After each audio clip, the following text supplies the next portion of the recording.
Inside the small apartment, the air felt stuffy, and the silence between them was suffocating.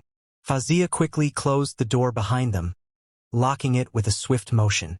She moved around the space, pulling down the blinds, ensuring no one could see inside.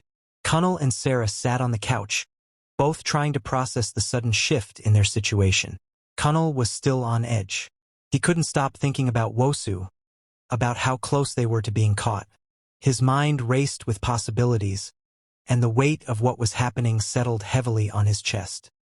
He turned to Fazia, who was now unpacking something from a bag she had brought with her. "What's the plan?" Kunle asked, his voice firm. "How long are we staying here? Who else is involved in all of this?"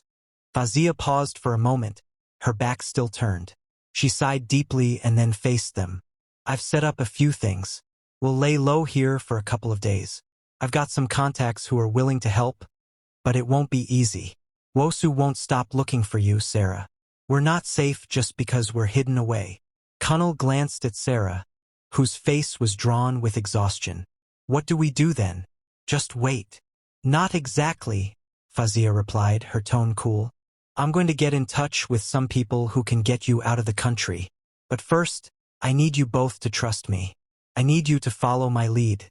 Wosu won't stop until he has what he wants, and right now that's you." Kunle nodded slowly, though doubt lingered. "What if we can't leave? What if Wosu is already here?" "I won't let that happen," Fazia said firmly. "We just have to be smart and stay quiet. It's not forever, but it's the only way to buy us time." As she spoke, Kunle couldn't help but feel a sinking sensation in his gut.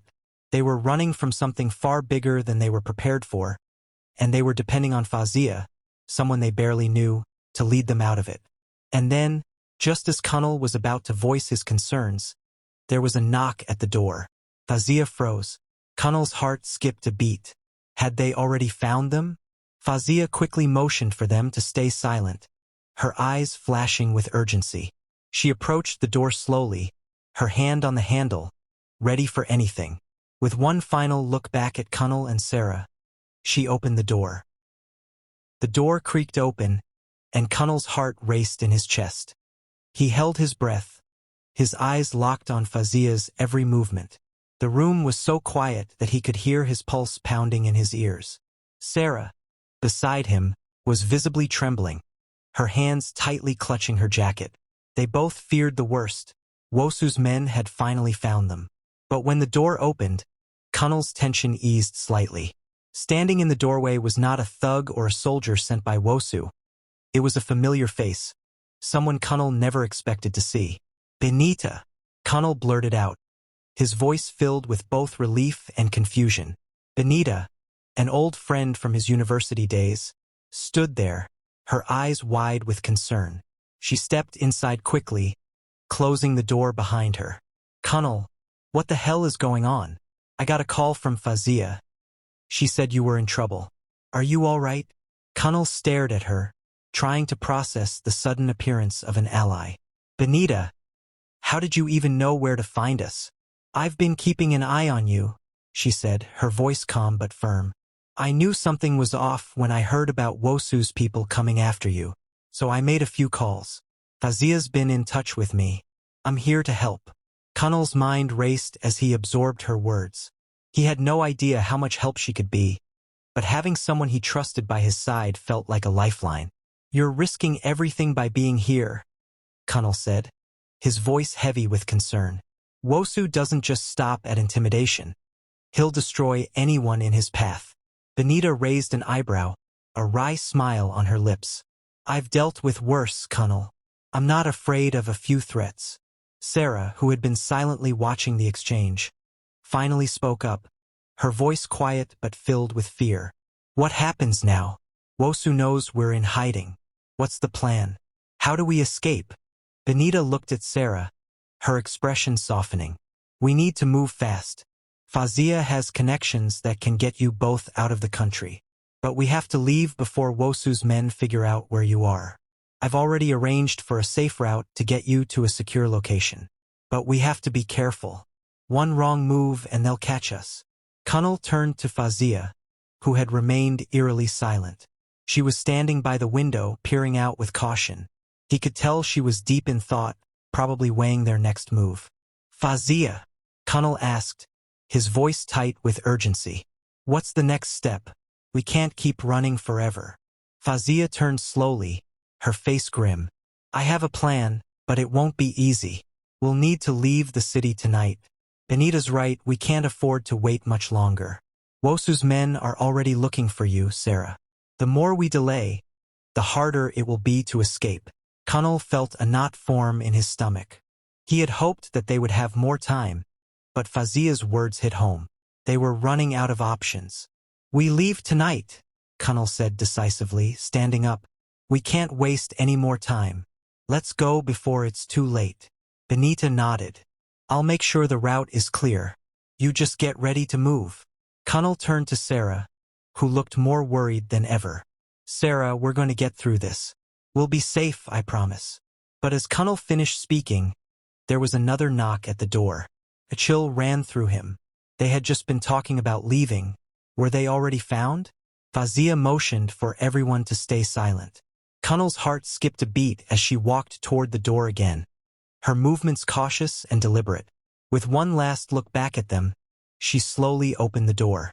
This time, Kunle held his breath, praying it wasn't someone sent by Wosu. The person standing outside wasn't a threat. It was an older man with a briefcase, his face unrecognizable, but his stance was calm, as if he had done this 1,000 times. Fazia stepped aside, allowing the man to enter. This is the contact I was telling you about, Fazia said, her voice a bit more relaxed now. He's the one who's going to help us get out of here. The man nodded curtly, his face stern but approachable. We don't have much time, he said, his voice low. We need to move now if you want to avoid the eyes that are closing in on you. Kunle exchanged a quick glance with Sarah, who seemed just as uncertain. Who is he? Kunle asked, his voice filled with skepticism. His name is Cuckoo, Fazia answered. He's the one who's going to get you both out of the country safely. Cuckoo raised an eyebrow and extended his hand to Kunle. I'll explain everything later. Right now we have to go. You've got no time to waste. Wosu's people will be here soon. Kunle hesitated for a moment, his thoughts a whirlwind of questions. But he knew there was no more room for doubt. They had no choice but to trust these strangers. This was their only chance to survive. With one final look at Sarah, who was now standing and clutching her coat tightly, Kunle nodded. Let's go. The group moved quickly, gathering their things and heading for the door.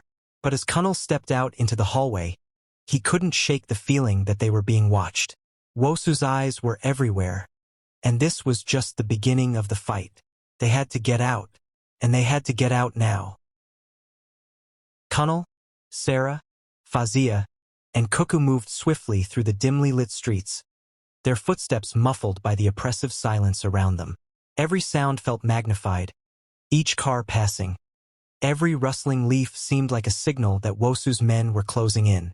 The weight of the night, of their escape, pressed down on Kunle's chest.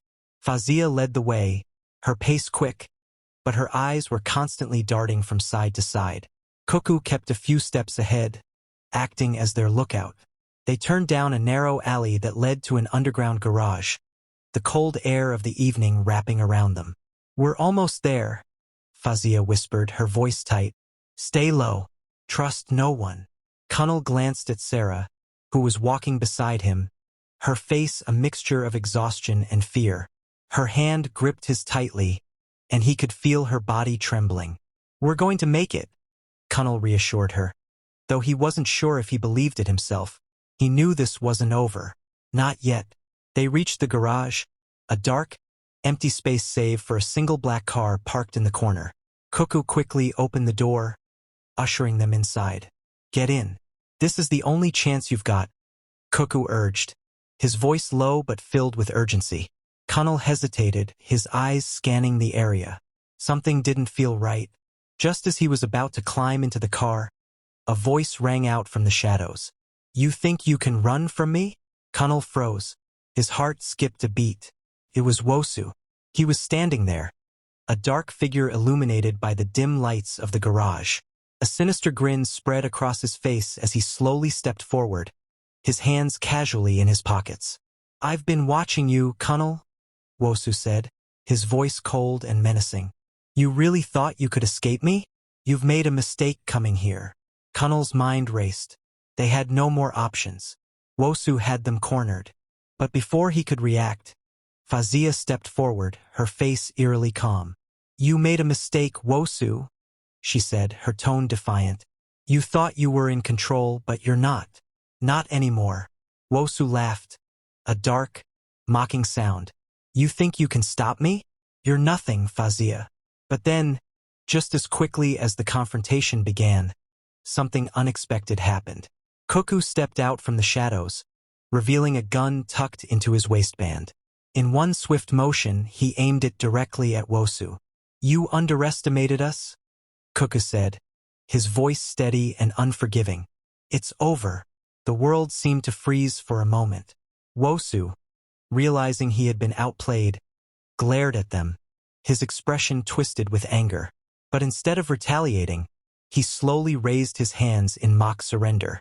"Fine," Wosu said, his voice dripping with venom. "But remember, Kunle, this isn't over. I'll be watching." With that, he turned and disappeared into the darkness, leaving Kunle and the others in stunned silence. Kunle stood frozen for a moment, his heart still racing. Had they really done it?